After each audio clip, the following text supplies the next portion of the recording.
Hoy vamos a meternos de lleno en uno de los eventos, la verdad, más devastadores del siglo XX. Hablamos de la Gran Hambruna China.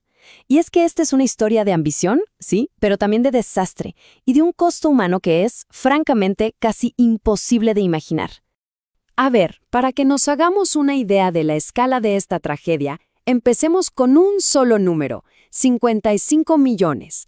Esa es la estimación más alta del número de personas que murieron. Es una cifra pero tan masiva que cuesta procesarla. Piensen que supera las bajas de muchísimas guerras juntas. Y claro, esto nos lleva a la pregunta del millón, ¿no?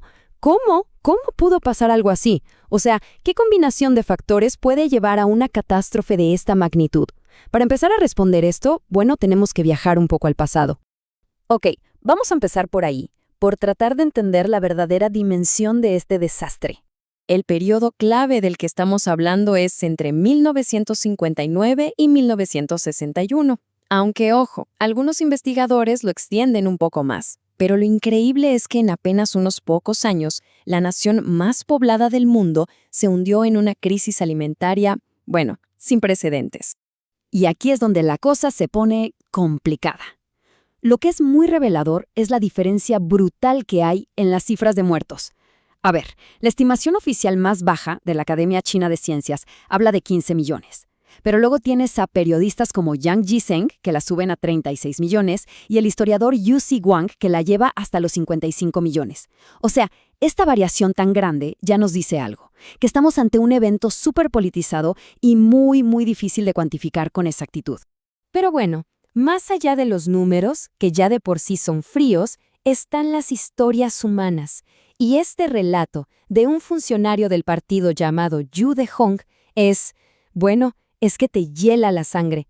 Dibuja un cuadro súper vívido del nivel de desesperación al que se llegó, de la ruptura total de la sociedad. Es un testimonio que nos golpea con la realidad de que detrás de cada número de esa estadística había una persona, una vida. Entonces, la pregunta es, ¿qué provocó todo esto? Bueno, la respuesta empieza con una campaña política y económica masiva, súper ambiciosa, conocida como el Gran Salto Adelante. El Gran Salto Adelante fue, en esencia, la gran visión de Mao Zedong. Él quería catapultar a China para que se pusiera al nivel de las potencias de Occidente, pero en un tiempo récord. La idea era, básicamente, movilizar a toda la población para modernizar la agricultura y la industria al mismo tiempo. Una meta, la verdad, monumental.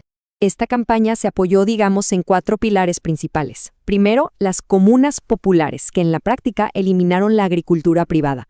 Toda la producción pasó a estar bajo control del Estado. Segundo, los famosos hornos de traspatio. Aquí millones de campesinos se pusieron a intentar producir acero, pero la mayoría de las veces salía de una calidad pésima.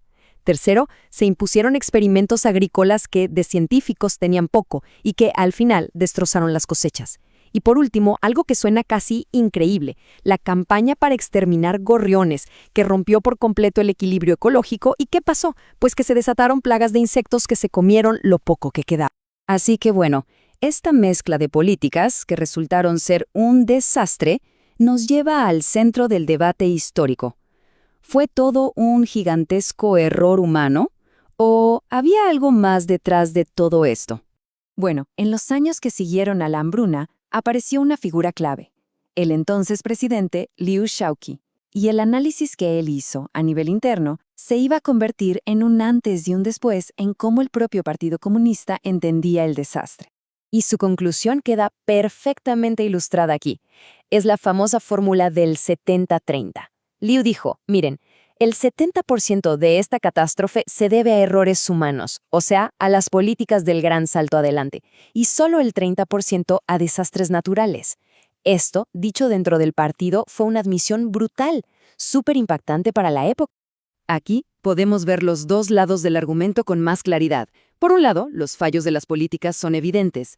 La colectivización acabó con las ganas de producir. Los métodos de cultivo fracasaron y, algo que fue clave, los funcionarios locales, que estaban bajo una presión tremenda, inflaron las cifras de sus cosechas. Mintieron. Y esto llevó al Estado a requisar un grano que, en realidad, no existía.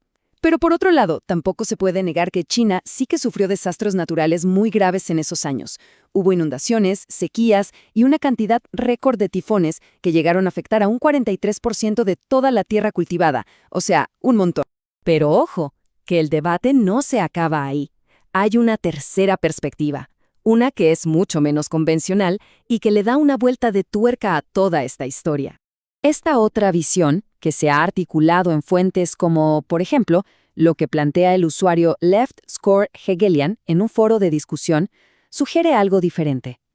Dice que los fracasos del gran salto adelante no fueron simples errores, sino que fueron un sabotaje intencionado por parte de los rivales que tenía Mao dentro del propio partido. A ver, según esta teoría, la hambruna fue en realidad una batalla dentro de una guerra política mucho más grande. La idea es que ciertos elementos dentro del partido, los que se oponían a la línea más radical de Mao, habrían exagerado o aplicado mal sus políticas a propósito, con la idea de que fracasaran. Luego Mao, como líder, asumió la culpa públicamente. Pero según esta visión, fue precisamente esta traición interna lo que lo empujó a lanzar su siguiente y todavía más caótica campaña política. Y claro, las consecuencias de la hambruna no se quedaron ahí. Resonaron durante décadas y terminaron por desatar una cadena de eventos que al final definieron el futuro de China. Esta línea de tiempo lo resume todo a la perfección. Fíjense, en 1962 Mao se ve forzado a hacer una autocrítica y su poder claramente disminuye. Ahí es cuando Liu Shaoqi y Deng Xiaoping toman el control y empiezan a aplicar reformas mucho más prácticas.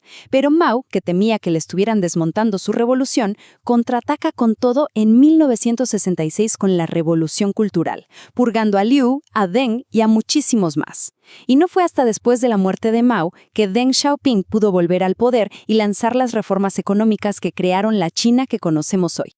Así que el punto clave aquí es que en 1981 el Partido Comunista, ya con Deng al mando, adoptó oficialmente la versión de Liu Shaoqi. O sea, reconocieron públicamente que los errores políticos, y no solo los desastres naturales, fueron la causa principal de la hambruna. Esto fue un giro histórico en la narrativa oficial del país. Y todo esto nos deja con una pregunta final flotando en el aire. La gran hambruna china no es solo un evento del pasado. Es, todavía hoy, un campo de batalla por la memoria. Las cifras se disputan, las causas se debaten con una intensidad tremenda. Y esto nos obliga a reflexionar sobre cómo se escribe la historia y, sobre todo, quién tiene el poder de contarla.